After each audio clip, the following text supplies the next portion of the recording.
Moi, je crois vraiment à la 7e République. Je crois que tout va s'effondrer. À quel horizon? Aucune idée, franchement, aucune idée. J'aimerais pas être là, parce qu'il faudra retrouver des valeurs, des qualités que nous n'avons pas, qui sont des qualités de survie, de résistance à la douleur, d'être heureux dans la tragédie. Nous, on est traumatisés par le Covid. Vous vous rendez compte, imaginez, voir un Paris qui brûle. On va vers ça, c'est Rome qui brûle.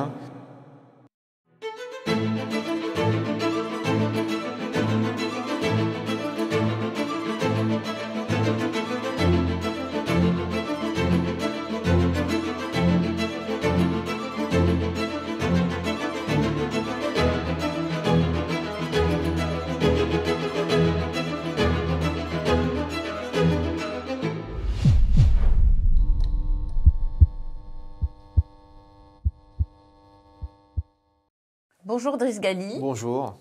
Vous avez publié coup sur coup 2 livres, Français ouvrez les yeux chez l'Artilleur et De la diversité au séparatisme, le choc des civilisations ici et maintenant aux éditions Complicité. Nous avions très envie de vous inviter. Merci.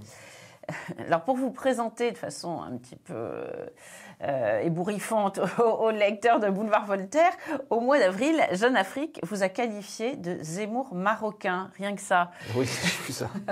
Parce que vous défendez la civilisation française, écrivent-ils, et considérez la diversité comme un danger. Est-ce que c'est une description exacte selon vous?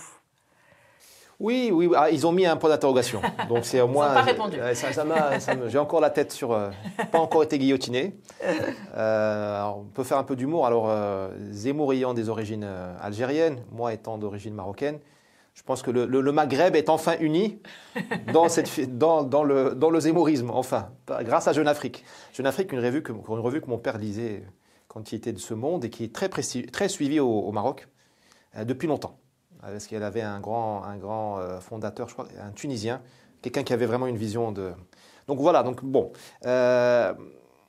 On est avec cette expression Zemmour marocain. Enfin, moi, je suis moi-même, je ne suis pas... déjà, être soi-même, c'est difficile. Alors, être quelqu'un d'autre, je ne suis pas tout à fait dans la transition. Mais moi, pour me présenter un peu à vos lecteurs et à vos téléspectateurs, je travaille sur 2 thèmes. Le premier, c'est la violence, sous toutes ses formes. Physique, psychologique, sociale, managériale, et sur l'identité, qui est un des moteurs de la poétique au XXIe siècle. Et si j'ai du succès, si j'arrive à vivre de mes idées, j'aimerais beaucoup travailler sur ce que pourrait être un monde post-occidental. Pas un monde anti-occidental. Je ne crois pas trop aux BRICS et tout ça. Je trouve que c'est beaucoup de d'esbrouf. Mais comme on est en train de s'essouffler, malheureusement, l'idée sur laquelle je voudrais travailler, et pas avec d'autres certainement, c'est quel droit de l'homme demain, quelle dignité humaine demain, quel universalisme demain, sans la France ou sans les États-Unis, c'est-à-dire sans le rayonnement de ces pays-là, parce qu'on voit ces 2 pays-là, qui sont vraiment le cœur du réacteur des idées en Occident, ils sont peut-être on est en train de souffler la bougie d'une manière, chacun à sa manière. Donc voilà un peu mon ambition. D'ici là, il y a beaucoup de factures à payer et de guillotines à éviter, mais bon, je ne suis pas le seul. Alors vous êtes ingénieur de formation, c'est ça? Vous êtes centralien. Et comment en êtes-vous venu à ce parcours qui n'est pas celui où ce travail, cette mission qui n'est pas celle d'un ingénieur? Au fait, j'ai fait une école de commerce. Et j'ai toujours adoré la technologie. Je continue d'ailleurs à adorer Je me balade dans Paris, au lieu de regarder les belles demoiselles, ça m'arrive aussi de temps en temps, je regarde les antennes. Moi, j'adore voir les toits, il y a plein d'antennes. C'est mon autre passion. Et donc, j'ai fait un cycle complémentaire à l'école centrale Paris, à l'époque, qui était à Châtenay-Malabry. Maintenant, elle est sur le plateau vers le sud de Paris, là, vers l'Essonne. Disons qu'il y a toujours une fibre littéraire chez moi. Littéraire politique, mais plus littéraire que politique. Je suis plus un type de livre qu'un type d'action militante, de porte-à-porte et tout ça. Donc je resterai à ma place, je ne ferai certainement pas de politique et tout ça. Pour être tout à fait sincère, qu'est-ce qui fait qu'on entend la voix qui est en soi et qu'on a toujours enfermé, qu'on a toujours étouffé? C'est les accidents de la vie. Je crois beaucoup à la biographie des personnes. J'ai eu une dépression assez, pas non plus, c'est pas la fin du monde, mais j'ai eu une dépression sérieuse qui a été une espèce de frein à main dans ma carrière et je n'avais plus le choix. Il fallait soit écrire, soit voilà, être malheureux. Et maintenant, il m'arrive il suffit de me remettre dans un open space pour que je me sente mal. Voilà. Donc j'ai fait ce choix-là malgré moi. J'en pouvais plus au fait. Voilà. Et je pense que nous sommes nombreux dans ce cas-là. Et il faut jamais. Et moi je dis que ceux qui sont aujourd'hui avec la Macronie à fond, disons avec le camp, ceux qui sont avec le système aujourd'hui, ils votent souvent pour être en conformité avec leur situation financière souvent. Mais quand on a un accident de la vie, soit une démission, soit quand on a été victime d'une injustice, soit un problème de couple, un problème psychologique, c'est là qu'il y a le changement. Parce qu'on a l'impression souvent, quand on parle notamment à nos amis proches, qui sont avec le statu quo, le système establishment, qu'ils ont une immunité collective. Aucun argument ne prend. On a beau leur dire, tu as vu, il y a eu une femme violée, une mémé violée, il y a eu le Bataclan, il y a la désindustrialisation, tu as vu le prix de l'électricité, tu as vu le prix de la tomate, ça prend pas. Parce qu'au fait, il faut attendre au fait que certains changements politiques d'opinion sont réellement très intimes. Et c'est un peu la limite de la lutte politique, au fait. Il faut se connecter aux émotions des gens, c'est le plus difficile. Et ça, c'est la vie qui le fait, au fait. Alors, dans votre livre, vous décrivez deux peuples qui semblent irréconciliables. Vous dites aujourd'hui qu'il y a une concurrence entre le peuple de souche et les diasporas. Vous dites encore que ces diasporas s'agrègent par affinité pour former des sous-blocs, les Maghrébins et les Africains qui n'existent qu'en France. Ça n'existe pas, le Maghrébin, en dehors de la France? Non, c'est encore une grande trouvaille française, une grande invention. On a eu Rousseau, on a eu Montesquieu, maintenant on a ça, c'est-à-dire que le Maghreb n'existe pas. On a essayé de faire le Maghreb uni, d'un point de vue fédéral ou confédéral ou politique, dans les années 80-90, gros plantage, puisque les Algériens ne supportent pas les Marocains, c'est réciproque, les Tunisiens sont un peu des ovnis en Afrique du Nord, parce que, moi je dis souvent, j'ai une blague souvent, je dis, depuis Paris, le Maroc rassure, l'Algérie inquiète, et la Tunisie interroge. Parce que le Maroc, vous arrivez encore, vous comprenez à peu près le régime, et le pays stable, c'est vrai. L'Algérie inquiète, parce que voilà, crise permanente. Et la Tunisie, elle est entre démocratie, entre autoritarisme. Ils font la révolution, mais il n'y a pas de sang qui coule. Voilà, ça interroge. Et au fait, ce que je veux dire, c'est que c'est dans le regard de l'homme occidental et du français qu'il y a le Maghreb. Parce que moi, je connais des Marocains, des Tunisiens et des Algériens. Nous nous ressemblons beaucoup, évidemment. Nous avons beaucoup d'affinités. Mais c'est dans le regard du français qui est le maghrébin, dans le regard du français qui est l'africain. Il n'y a pas d'Afrique, il y a des Afriques. Le Sénégalais, ce n'est pas le Togolais, rien à voir. Bon, la couleur de peau, mais c'est le musulman du Nigeria, ce n'est pas le catholique du sud du Tchad. Ce n'est pas la même sensibilité, ce n'est pas les mêmes traumatismes. Ce n'est pas la même fragilité. Le catholique du sud du Tchad, il a les récits des razzias, des esclavagistes du Nord, donc il comprend certaines choses, alors que le musulman du Sénégal ou du Mali, ou même il est plutôt dans une poussée de tout va bien, la dynamique est pour lui. Donc je prends des exemples comme ça, c'est-à-dire qu'aujourd'hui, à cause ou grâce à l'immigration de masse, on a rempli la baignoire, en croyant que tout allait se mélanger, et au fait, aux grandes dames de la gauche et des universitaires français, les gens ne se mélangent pas. Au fait, ils se regroupent dans des groupes qui sont les plus archaïques au monde, qui sont des civilisations. En fait, les gens ne s'assimilent à rien du tout, ils restent eux-mêmes. Et vous avez un groupe nord-africain, maintenant qu'on pourrait appeler maghrébin, et un groupe africain. Et ces deux-là sont en train pourraient s'assimiler pour faire un peuple nouveau en France, un peuple immigré. Et dans le livre, je dis qu'il est plutôt musulman. C'est-à-dire que vous avez des chrétiens d'Afrique qui s'islamisent en France, pour plusieurs raisons, et il est plutôt américain, pro-américain. Mm-hmm. C'est le rappeur qui dit Motherfuck et qui dit sur le Coran, je ne sais pas quoi. Mm. Parce qu'il a compris que, instinctivement, l'islam et l'Amérique sont deux alternatives à la France. Mm. C'est la hijabeuse qui porte le Nike. Mm.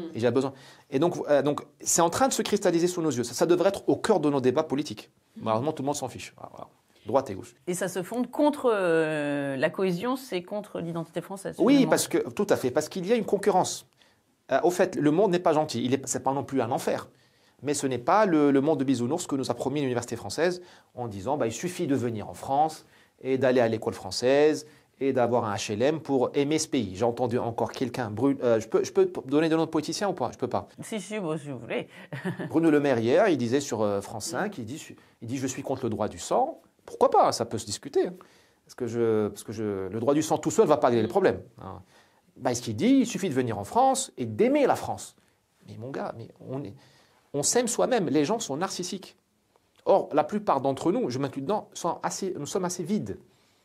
De Gaulle, il était rempli de quelque chose. Napoléon, rempli de quelque chose. Malraux, Saint-Exupéry. Là, il y avait du contenu. Ils se suffisaient à eux-mêmes. Mais la plupart des gens ne se suffisent pas à eux-mêmes. Ils ont besoin d'une référence qui est plus grande qu'eux, de se tenir en marche dans la vie, la main dans la main, avec ceux qui nous ressemblent, soit ethniquement, soit dans les valeurs. Ça s'appelle la civilisation. Et donc, ce qui fait que les gens, cette immigration-là, une partie s'assimile, c'est déjà assimilé, continuera à s'assimiler, c'est une minorité, et l'autre, elle regarde son nombril, et je ne la critique pas, c'est très humain. Les détraqués, entre guillemets, ceux qui ne sont pas normaux, c'est ceux qui sont assimilés. Parce que l'assimilation, c'est très difficile. Il faut être très agile mentalement, émotionnellement. Il faut être extrêmement tolérant. Il faut beaucoup transiger. Moi, je suis marié à une chrétienne brésilienne. Bah, c'est une négociation tous les jours. Qu'est-ce qu'on va manger? Qui aura le dernier mot? Où est-ce qu'on ira en vacances? Qui descendra à la poubelle? Noël ou pas? Ramadan ou pas? Enfin, oui, je précise que vous êtes musulman. Musulman. Le rôle de la belle-mère. Ça, il n'y a pas besoin d'être musulman et chrétien. Ah oui, oui, ça c'est vrai. Chrétien aussi. Voilà, c'est pour ça qu'il faut croire dans une humanité, Nous sommes tous effectivement semblables. Et ce que je veux dire par là, c'est que la normalité, c'est le repli sur soi. Mais le repli sur soi, c'est pas péjoratif. Parce que les gens sont assez vides. Donc, ils vont chercher dans l'islam, dans l'identité africaine, dans les États-Unis, chez les évangéliques, un évangélisme chez les Noirs aujourd'hui en France qui pousse, tout le monde s'en fiche, mais il pousse. Ils vont chercher ailleurs pour se remplir. Et tout l'enjeu pour la France aujourd'hui, puisque l'immigration, elle est là, c'est d'être un des affluents qui remplit l'âme des gens. Or, on s'en fiche, parce que vous avez la gauche qui tient l'école et dit, en fait, les Français sont racistes, ils enseignent aux gamins, les Français sont racistes, ils sont colonialistes, soyez vous-même.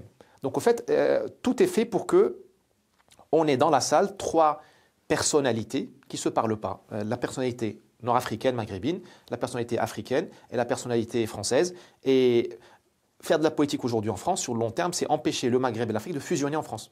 Parce que là, vous aurez un bloc cohérent et puissant contre vous. Alors, vous parlez de match retour de la colonisation qui se jouerait actuellement. Alors, je précise que vous avez écrit une contre-histoire de la colonisation française dont Marcel Gaucher, j'ai découvert, a dit dans Marianne le plus grand bien. Alors, je vais la lire. Donc, c'est vrai que nous sommes en train de vivre ce match de retour. C'est un des... dans le livre, il y a un chapitre qui s'appelle « Le choc des sensibilités » ou « La diversité des malentendus ». Maintenant, j'ai un peu trop de mémoire. Pour dire qu'il n'y a pas que l'islam qui pose problème. Parce que c'est l'éléphant dans la salle, tout le monde regarde. Mais au fait, il y a... Au-delà de l'islam, il y a des motifs de se quereller entre le peuple immigré et le peuple de souche qui sont très nombreux, notamment cette vengeance, cette revanche de la colonisation. Et vous le voyez, souvent vous entendez je fais ça, je fais ci, je fais autre chose, parce que j'ai un blanc-seing, parce qu'ils m'ont colonisé. Donc vous avez aujourd'hui une génération en France qui est traumatisée par la colonisation, alors qu'elle n'a pas connu. Elle n'a pas connu. Ils sont nés en France, à Vénissieux ou à Paris. Et ils vous parlent de la colonisation, des enfumages en Algérie, de la torture à Alger. Alors qu'ils sont... Et au fait, ça rejoint ce que je disais au début. L'être humain n'est pas... nous avons tous une part d'ombre. Et elle parle plus fort souvent que la part de bienveillance et tout ça. Et moi, je pense qu'il faut faire de la politique aujourd'hui, c'est forcer la bienveillance, c'est forcer l'union. L'union n'est pas naturelle. Donc les gens vont se replient sur ces délires-là de match retour de colonisation. Et il faut dire que cette immigration de masse est un repeuplement. Même Mélenchon le dit, donc il a raison, donc je peux le dire. C'est la créolisation. C'est d'ailleurs un projet assez fasciste. La création d'un homme nouveau, c'est le fascisme. Oui, il a parlé de France Nouvelle. France Nouvelle, voilà. On cherche un... Bon, la France Nouvelle, c'est un thème, un vieux thème. On peut trouver même ailleurs, même à droite. Mais un homme nouveau. Hein, Hitler voulait faire l'Europe nouvelle. Hein. Je ne parle pas l'allemand, mais Néo-Europa, je ne sais pas quoi. Donc il faut tous se méfier des trucs-là. France nouvelle, Europe homme nouveau, c'est que... Voilà. Mais pour revenir au fil, cette immigration est une colonisation. Parce que vous parlez avec les génies de la gauche, ils vous disent oui, il n'y a pas de tank, il n'y a pas de prise de pouvoir politique. D'accord. Mais le verbe coloniser, c'est dominer politiquement et repeupler. C'est repeupler. Là, vous avez les Français, dans leur empire, par manque d'hommes et de femmes, ils ont colonisé politiquement, ils ont pris le pouvoir politiquement, et ils ont essayé de repeupler. Ça a marché en Algérie, mais ailleurs, on n'a pas pu le faire. Vous n'avez pas pu le faire parce qu'il n'y avait pas d'hommes et de femmes pour envoyer au Vietnam, au Maroc, au Sénégal, ailleurs. Mais il y a aussi une autre colonisation qui est par le peuplement, d'abord, étape 1, et ensuite, contrôle politique. C'est ce qu'ont fait les Annamites, c'est-à-dire les Vietnamiens, au Cambodge. Et au Laos, c'est-à-dire que quand les Français sont arrivés en 1860-70, ça a pris du temps pour prendre le contrôle, ils ont bloqué le grand remplacement des Cambodgiens, qu'on appelait à l'époque des Khmers, par les Vietnamiens. Saigon a été à l'origine une ville cambodgienne. Mais à force d'envoyer le surplus démographique, les damnés de la terre du Vietnam, parce que c'était une société très fermée, où quand on n'obéissait pas, on était exilé. Donc tous les détraqués, les équilibrés mentaux, les mercenaires, les déserteurs, ils partaient, ils étaient encouragés à aller chez le voisin Khmer. Et à un moment donné, ils ont formé une diaspora qui a pris le pouvoir et qui a vietnamisé, on va dire, Donc, c'est une colonisation. Ce n'est pas qu'une colonisation, c'est autre chose. Il y a un aspect positif aussi dans l'immigration. Mais c'est une colonisation et les gens l'ont compris. Alors, vous dites dans votre livre, c'est assez provocateur et fort, mais c'est peut-être le moteur aussi de tout cela, la civilisation maghrébine est abonnée à l'échec. Vous dites qu'il y a des qualités indéniables du maghrébin, mais qu'il y a des réussites individuelles, mais un échec collectif. Oui, c'est le grand drame du Maghreb et il ne sera pas... Moi-même, je dis Maghreb, je devrais dire l'Afrique du Nord, mais bon, c'est le grand drame du Maghreb parce qu'il n'y aura aucun développement au Maghreb tant qu'un diagnostic similaire au celui-là n'est pas posé, ce problème n'est pas attaqué, n'est pas abordé. C'est-à-dire que individuellement, nous connaissons tous des Marocains, des Algériens, des Tunisiens extraordinaires. D'ailleurs, à l'instant même, ils sont neurologues à Paris, à la Pitié-Salpêtrière, ils sont à la NASA, ils sont infirmiers, ils sont policiers, ils sont magistrats. Enfin, on en a, soit nés en Afrique du Nord, soit nés en France. Ce n'est pas un problème d'ADN ou autre. Mais collectivement, dès que nous nous mettons ensemble, nous avons notre part d'ombre qui se met en place et qui vient du monde tribal. Et dans le monde tribal, il n'y a pas de bien commun. Il n'y a pas de bien commun. Le bien commun s'arrête aux limites de ma fratrie, de mon sang, de ma vallée. Ce qui fait que vous avez des pays où il n'y a pas beaucoup d'empathie. Je prends souvent l'exemple qui énerve beaucoup les Marocains. Mais allez dans un hôpital marocain pour aller voir ce que vous allez voir, ou un hôpital algérien, un hôpital tunisien. Ce n'est pas une question de moyens, c'est une question d'empathie. Nous avons un problème d'empathie, de solidarité. Parce que même si nous vivons en ville, même si nous avons tous le même passeport, nous ne nous voyons pas comme un peuple au sens vrai du terme. Les Français, avec tous leurs défauts, là, il y a des défauts, hein, cette espèce de laïcité un peu exaltée, le fait de mettre, je trouve ça c'est scandaleux, mais c'est mon point de vue, de mettre les vieux dans un EHPAD au lieu de les garder avec soi. Enfin, tous les peuples ont des défauts. Ils savent quand même faire la solidarité. Vous allez à l'hôpital, enfin, jusqu'à il n'y a pas très longtemps, vous étiez pris en charge. On ne vous demande pas de donner de l'argent, il y a un regard empathique. Au Maghreb, vous n'avez pas ça. Vous n'avez pas aussi cette espèce de dépassement de soi pour le collectif. Alors que la révolution industrielle, ce n'est pas que l'intérêt capitaliste bien compris du bourgeois, c'était un projet collectif. Notre projet collectif, à nous, on le fait sur des petites périodes et en général, on est exalté religieusement. On va faire le grand djihad, je ne sais pas quoi, mais on n'est pas... sur le long terme, nous avons un problème de discipline. Et encore une fois, je parle collectivement. Je ne parle pas d'un point de vue... Et nous avons un grand problème narcissique. On ne s'aime pas soi-même. C'est d'ailleurs pour ça qu'on ne fait pas l'union du Maghreb arabe. Parce que, déjà, nous, les Marocains, on ne s'aime pas soi-même. Entre nous.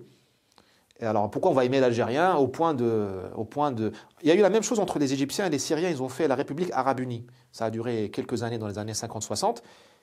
C'est un projet magnifique parce qu'il y aurait eu du sens. Du sens. Ils étaient tous socialistes et tout, Nasser mais les Égyptiens ont pris le pouvoir chez eux, au Caire. Ils ont humilié les Syriens. On ne s'aime pas nous-mêmes. Donc, il faudrait qu'on soigne tout ça.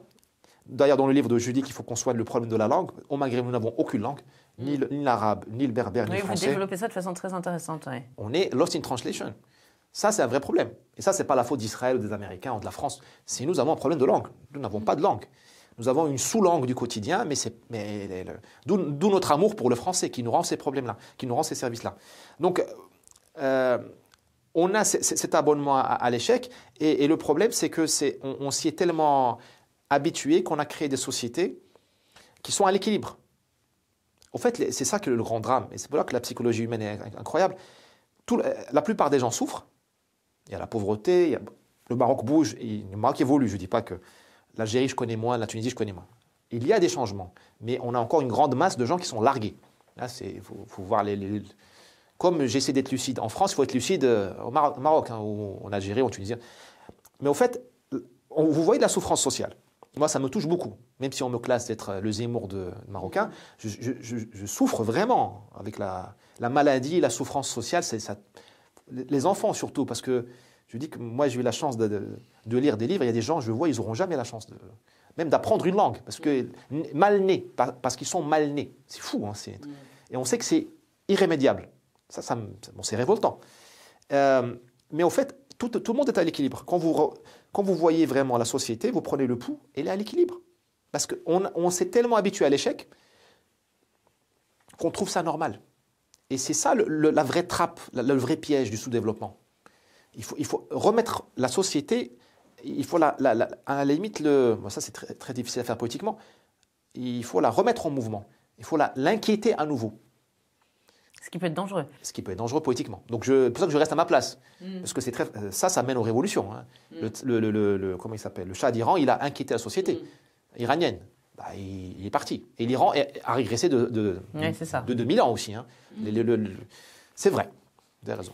Et est-ce que la détestation de la France et d'Israël ne contribue pas à faire cette cohésion qui n'existe pas dans un peuple qui ne s'aime pas ? Oui, alors, ce sont deux choses différentes, même si ça se connecte malheureusement. Alors, l'Afrique du Nord et la France, l'Afrique du Nord et la chrétienté, c'est une histoire de 1400 ans d'hostilité. Parce que je dis vous, mais la France ne se considère plus chrétienne. Malheureusement, elle ne l'est plus. Moi aussi. Hein, mais... Très bien. Je n'ai rien contre les athées, mais je trouve que la religion rend des services inestimables. En plus, d'ailleurs, vous avez une parole sur le catholicisme qui est très intéressant. Je l'ai noté quelque part, j'essaie de la retrouver.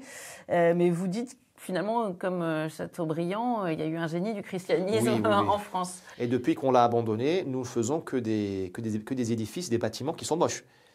Depuis De Gaulle, hein, parce qu'on dit De Gaulle. De Gaulle, c'est la défense, une catastrophe architecturale. Enfin, nous avons eu des problèmes, parce que il y a vraiment une coïncidence entre notre déchristianisation et notre manque de goût, notre ruine esthétique. Là, on est en train on est dans les conclusions, mais ça a commencé déjà très longtemps.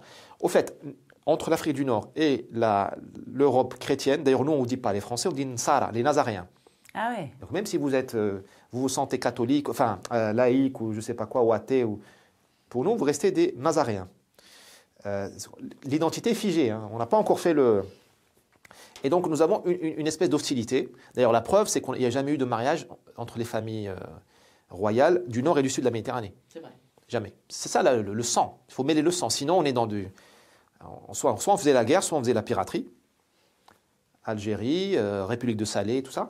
Soit on faisait le commerce. Et le commerce, c'est pas gentil. Parce qu'on envoie Macron, il dit oui, le commerce. Attends, le commerce, c'est une guerre à bas bruit. Ce que nous fait la Chine, c'est une guerre à bas bruit. Elle nous met à poil, mais avec le sourire, dans le cadre du libre-échange. Ce que va nous faire le Brésil, si on signe l'accord avec le Mercosur, ils vont mettre à poil l'agriculture française. Mais avec le sourire, ils vont nous vendre le soja et tout ça. Donc il y a cette hostilité-là. Dans l'immigration, vous la ressentez chez certains qui portent le logiciel de leur civilisation et qui sont anti-français de base. Anti-catholiques, en fait. Voilà. Donc anti-français.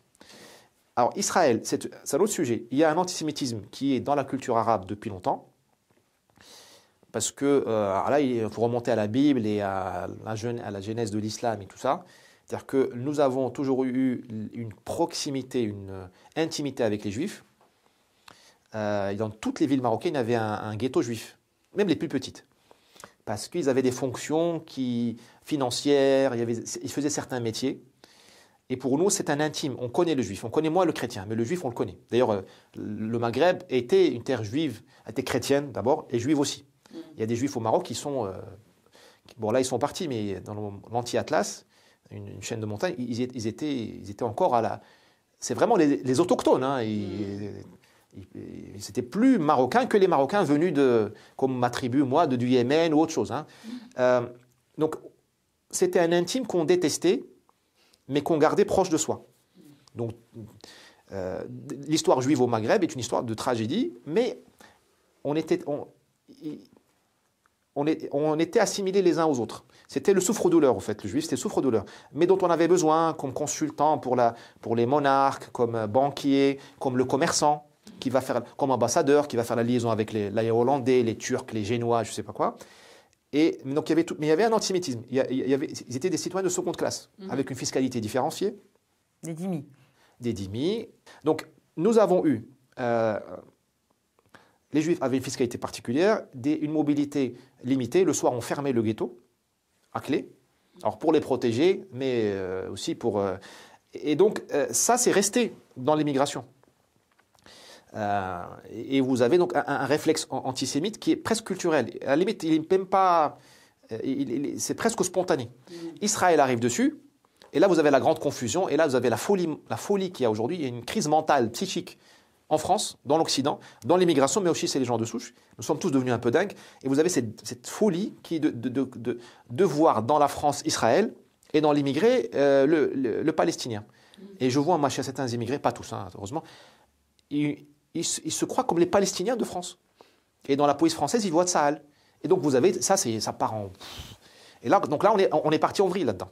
Et c'est ça que j'en veux aux politiciens qui remettent de l'huile sur le feu là-dedans, parce qu'ils ne rendent pas un service... psychiquement, on est en train de rendre les gens dingues. Déjà, savoir qui on est, c'est déjà difficile. Devenir palestinien ou israélien, c'est encore plus compliqué. Alors, vous avez dit il y a un mois sur Sud Radio que l'islam était une hyperpuissance aussi puissante que le capitalisme. L'islam et le capitalisme sont en concurrence aujourd'hui. Est-ce que finalement, vous disiez que le Maghreb était le pays de tous les échecs. Est-ce que finalement, c'est pas une arme fatale pour les pays de l'Oumma? Enfin, je sais pas comment on appelle ça. Mais... Qu'est-ce qui serait une arme fatale? L'islam. Ouais. Si c'est une hyperpuissance. C'est une hyperpuissance. Si vous voulez, l'islam va être très, très généraliste comme ça, mais il a tout raté économiquement, mais il a tout réussi politiquement et même culturellement. C'est un magnifique succès. Vous n'avez pas un pays musulman où l'être humain s'est vraiment émancipé de la pauvreté, quoique je regarde de près l'Indonésie et la Malaisie qui sont en train d'émerger réellement, vraiment de sortir du sous-développement. Ça, c'est à suivre. Mais globalement, vous n'avez aucun pays musulman où économiquement ça se passe bien, où techniquement ça se passe bien, où il y a une innovation, où il y a une recherche et développement. Mais l'islam est partout. Il se propage à bas bruit. Il est au cœur de la Finlande aujourd'hui. Il a touché le cercle polaire. Et il est en Afrique. Il y a une islamisation silencieuse de l'Afrique. L'islam est arrivé au Grand Lac. C'est un moment historique. Vous avez même maintenant Daesh au Congo, au Mozambique. On est très loin du Sahel. Et l'islam est une hyperpuissance parce qu'il est, contrairement à ce qu'on croit, il n'est pas du tout rigide. Il a accepté ce qu'il devait accepter du capitalisme. C'est-à-dire qu'il a libéré la femme malgré tout. Parce que la femme musulmane travaille aujourd'hui, elle gagne souvent plus que l'homme. J'ai des copains marocains qui... Pas sur tous les plans quand même. Bien sûr. Mais en fait, ce que disait Braudel, un grand homme de gauche, si Braudel est de gauche, moi je suis de gauche. Il disait, les civilisations, c'est une machine à filtrer. C'est un filtre. L'islam a pris ce qu'il a pu. L'islam colonisé. Parce que la charia, c'est pas vraiment favorable à la femme. Oui, mais je ne défends pas la charia, mais vous comparez l'état de la femme marocaine, ou même algérienne, ou même saoudienne. Allez, prenons la femme maghrébine, parce que l'Arabie saoudite se permet de vivre dans une autre époque parce qu'elle a beaucoup d'argent. Donc elle peut payer les gens pour rester à la maison, notamment les femmes. Mais voyez le Maroc, la femme marocaine, elle commande des hommes. Moi j'ai vu des femmes commissaires. Il y a 30 ans, une femme commissaire qui met des gars en tôle, bon courage. Je vois des femmes juges, j'ai vu des femmes procureurs. J'ai des femmes qui divorcent. Il y a presque plus de mariage forcés. J'ai vu des femmes qui choisissent leur carrière. Donc ça, c'est une révolution pour des pays ultra misogynes, ultra. Par contre, l'islam Donc, ça, ce n'est pas l'islam qui l'a fait, c'est l'Occident. Mais l'islam, il a accepté ça, de mauvaise volonté, mais il a accepté. Et il a quand même mis le voile. C'est-à-dire qu'il dit, ok, la femme, on la sort de chez elle, parce que chez nous, elle était cloîtrée. La femme était surveillée, sa virginité, sa vie sexuelle était surveillée, avant le mariage ou après le mariage. On dit maintenant, la femme, elle sort, elle a un iPhone. Moi, je vais donner un exemple. J'ai un copain très riche, je ne citerai pas sa ville ni sa province, il se marie, il offre un iPhone à sa femme, sans batterie. Elle lui dit, mais maintenant que tu es marié, tu n'as pas besoin de parler sur WhatsApp. Mais tu veux l'iPhone, tu l'auras. Bon, je caricature, mais c'est... Donc l'islam a accepté l'iPhone, mais il a mis le voile. On a mis la abaya. Et vous avez, le ramadan n'a jamais été aussi observé au Maroc qu'il y a 30 ans. Les gens, ils font le ramadan. Les prières du vendredi, tout est plein. Et moi, humblement, et je pense que je peux me tromper, c'est une compensation. On est tellement allé loin, enfin, on compense. C'est une relation transactionnelle. Et même en France, vous voyez des jeunes filles elles veulent devenir juges, elles sont à la Sorbonne, elles sont volées. Bon, ça agace, ça irrite, moi le premier, parce que je pense que c'est plus la France. Mais quand on regarde vraiment, quand on voit le chemin parcouru par rapport à la maman ou à la grand-mère, mais c'est intergalactique. Donc, je pense que les gens, pour pas devenir dingues au fait, les gens, ils font des marchés, des deals. Et là, les musulmans, pour pas devenir dingues, nous tous collectivement, on a fait un deal. On a accepté beaucoup de choses, mais on se crispe sur d'autres choses. Alors, quand ça se passe au Maroc, tout va bien, on sait gérer. Parce que le Maroc a géré l'islamisme. Il a réussi à le phagocyter, à le maroccaniser. On l'a folklorisé. On a eu un parti islamiste au pouvoir pendant 10 ans. Oui, c'est ce que j'allais dire. Oui. Tout va bien. Je me souviens de l'écrivain Laïla Slimani qui avait dit « Je ne comprends pas pourquoi on fait un drame autour des islamistes. Il y en a bien au gouvernement chez nous. » Oui, mais grâce à la monarchie qui a bien géré le phénomène et grâce et à cause des islamistes qui ont très mal travaillé. Ils ont très mal travaillé. Et la société marocaine a réussi quand je dis folkloriser ça, c'est-à-dire qu'elle a réussi à dédramatiser. Mais qu'au Maroc, on peut dédramatiser le voile, parce qu'on est entre Marocains. On ne peut pas se faire jouer la comédie face à ces... Enfin, on sait quel jeu joue quelqu'un. Donc quelqu'un qui met le voile, tout ça, on regarde, on voit s'il est vraiment honnête. Il y a eu un exemple, on va quand même rigoler un peu. La police a chopé sur une plage, je ne veux pas faire de cas particulier, mais c'est un imam ultra-conservateur avec la femme de son ami, dans des positions extrêmement compromettantes à 5 h du matin au bord d'une plage, dans une voiture. Et les deux sont affiliés à une organisation islamiste, tout ça, tout ce qui est de plus... Voilà, il n'y a que la police marocaine pour faire ça. Et il n'y a que le Maroc pour pouvoir rire de ça. Vous faites ça en France, vous avez déjà... Alors Darmanin, déjà, il s'étouffe. Parce que non, on va m'accuser d'islamophobie. Le Monde va dire islamophobie, halte. Vous aurez la place de la République prise par des ONG venues du 93 qui vont dire halte, Free Gaza. Il n'y a que le Maroc qui puisse... Donc, nous, on sait gérer ça. C'est pas facile. Puis on perd du temps. Mais je me dis, on perd du temps parce qu'on devrait s'occuper de l'industrie, de la langue. Nous n'avons pas de langue au Maroc. Pour moi, c'est un...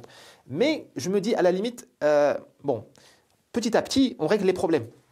Je pense qu'on n'aura plus de problème d'islamisme au Maroc politique d'ici 20 à 30 ans.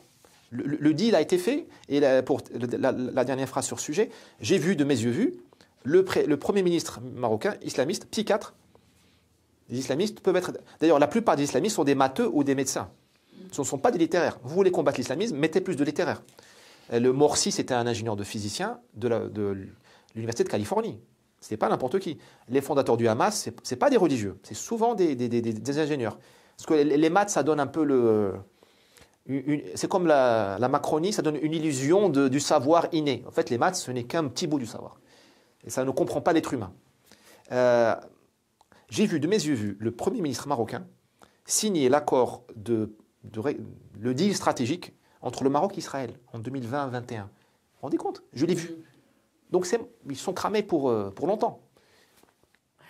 Alors, il y a quelques jours, vous avez posté sur X un extrait d'un film d'Ava Gardner oui. avec ce commentaire « Quand l'Occident aimait encore les femmes ». Alors, vous pensez donc que l'Occident n'aime plus les femmes. Et puis, dans votre livre, toujours sur ce sujet, vous écrivez que chaque femme violée ou tabassée dans les transports est un butin dans l'inconscient collectif et que seuls les progressistes français refusent de l'admettre. Bien sûr. Alors, l'Occident n'aime plus les femmes, sinon il combattrait la pornographie, qui est un viol scénarisé de la femme. Donc l'Occident n'aime plus les femmes, sinon ils n'auraient pas tous délire sur la GPA qui va être faite. Parce qu'on a démantelé le père, depuis mai 68, alors bon, le père n'existe plus, même Monsieur Mélenchon, c'est mon philosophe favori. George Bush disait que son philosophe favori était Jésus, Bush le junior. Moi je dis mon philosophe favori c'est Mélenchon.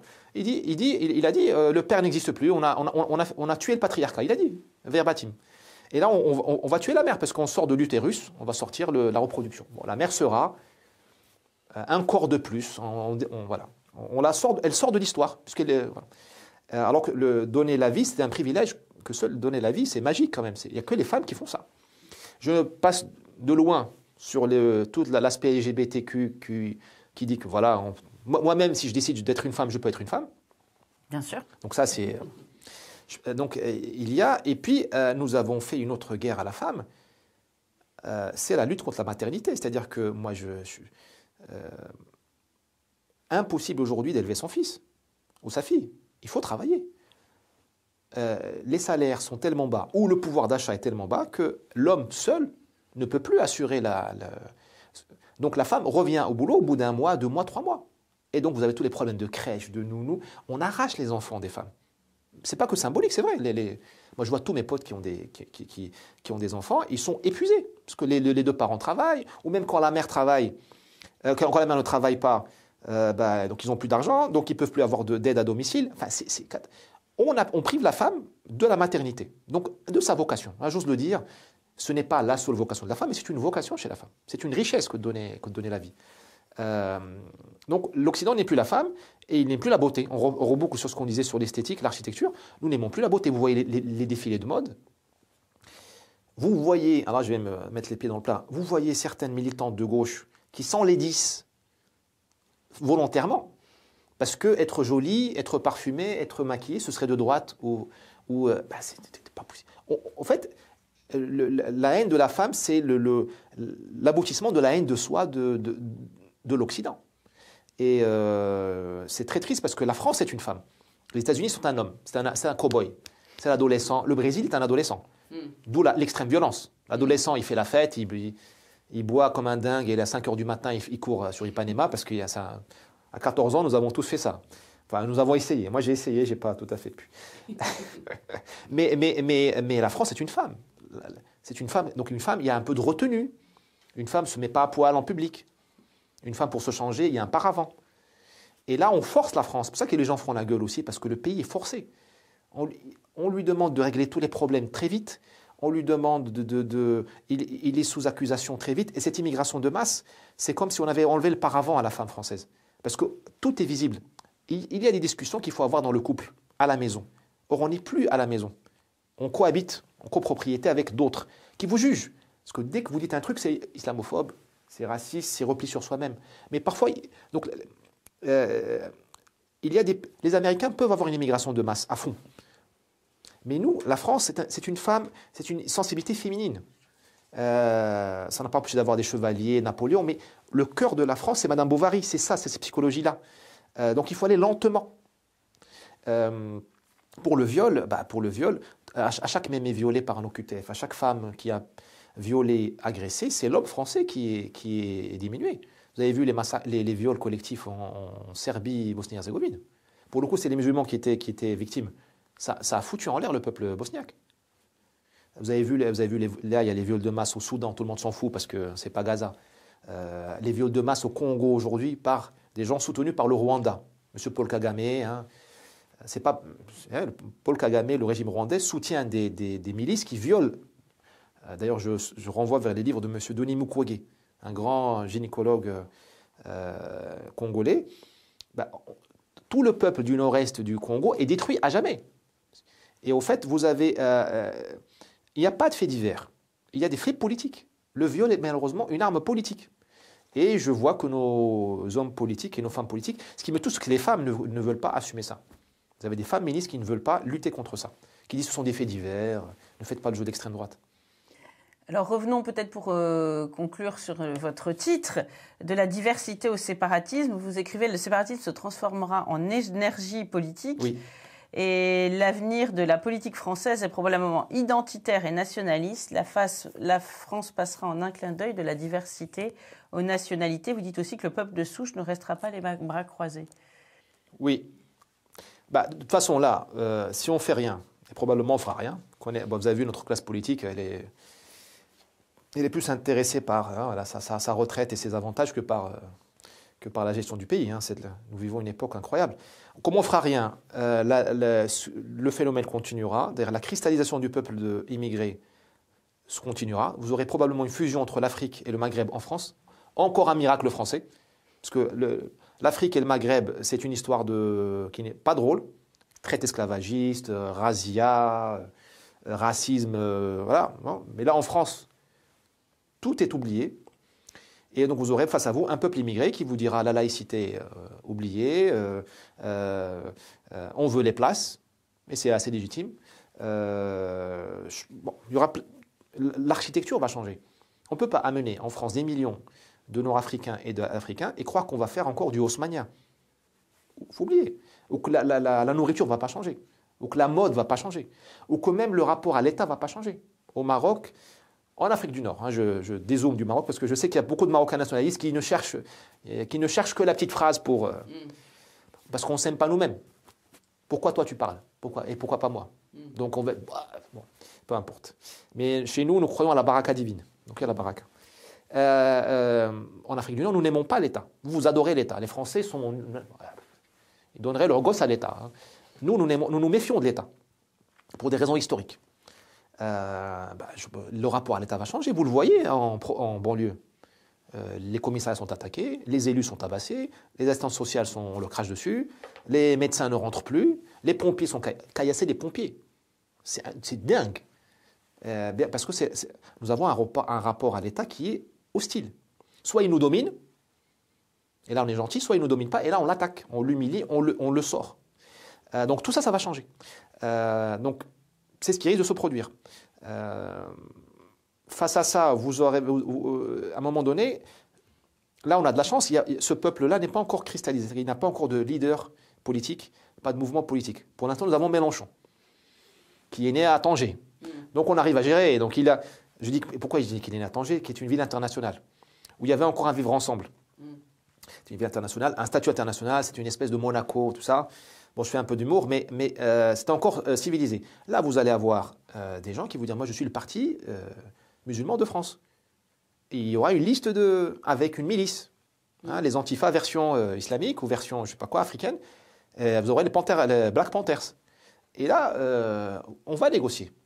Et il y aura une séparation ou territoriale ou une nouvelle. On ira vers la 7e République. Et les filles veulent la 6e. Moi, aujourd'hui, les mecs, on aura la 7e.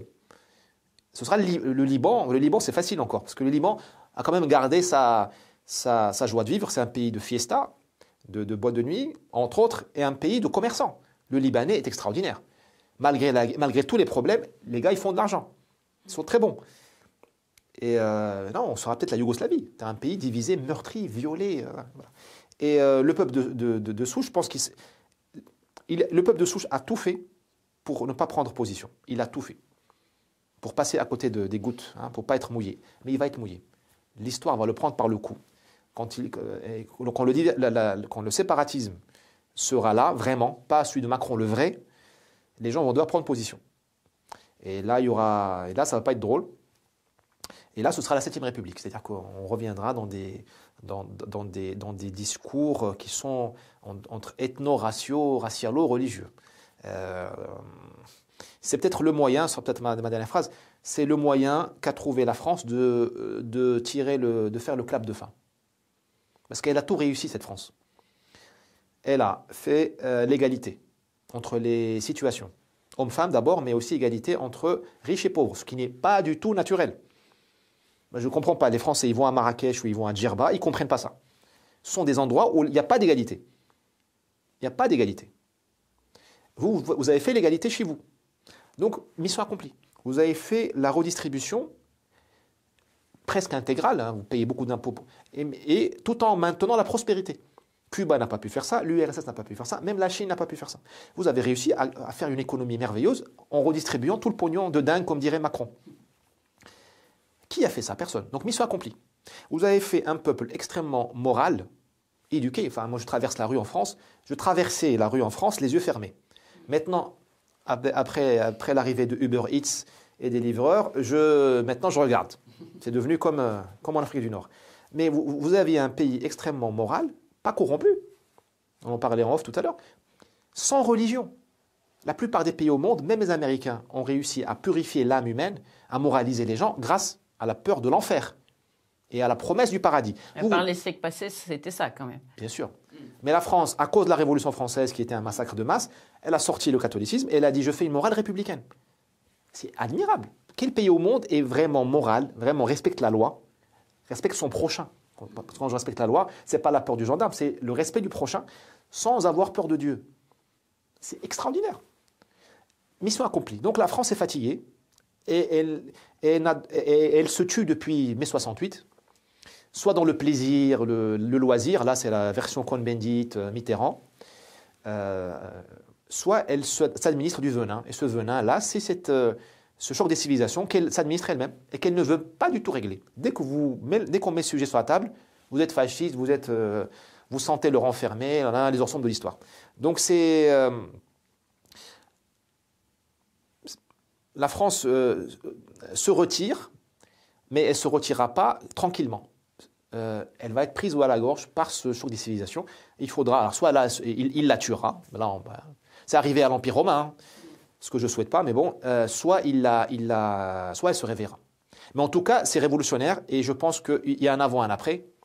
Moi, je crois vraiment à la 7e République. Hein. Je crois que tout va s'effondrer. À quel horizon? Aucune idée, franchement, aucune idée. Aucune idée. J'aimerais pas être là parce qu'il faudra retrouver des valeurs, des qualités que nous n'avons pas, qui sont des qualités de survie, de résistance à la douleur, d'être heureux dans la tragédie. Nous, on est traumatisés par le Covid. Vous vous rendez compte, imaginez, voir Paris qui brûle. On va vers ça, hein, c'est Rome qui brûle. Hein. Il faudra tenir le coup. Hein, je ne sais pas, je ne voudrais pas être là. Bon, écoutez, on va souhaiter que ça se termine bien. En attendant, comme dit Michel Onfray, buvons du champagne. Exactement. Comment dire, sur le Titanic. Sur le Titanic, exactement. Voilà. Sur une péniche de la Seine, dépolluée par Madame Hidalgo. Pas encore dépolluée. Merci beaucoup, Driss Ghali. Je rappelle le titre de votre livre, De la diversité au séparatisme, le choc des civilisations ici et maintenant, aux éditions Complicité. Vous ne serez pas déçus par ce livre décapant et sans langue de bois.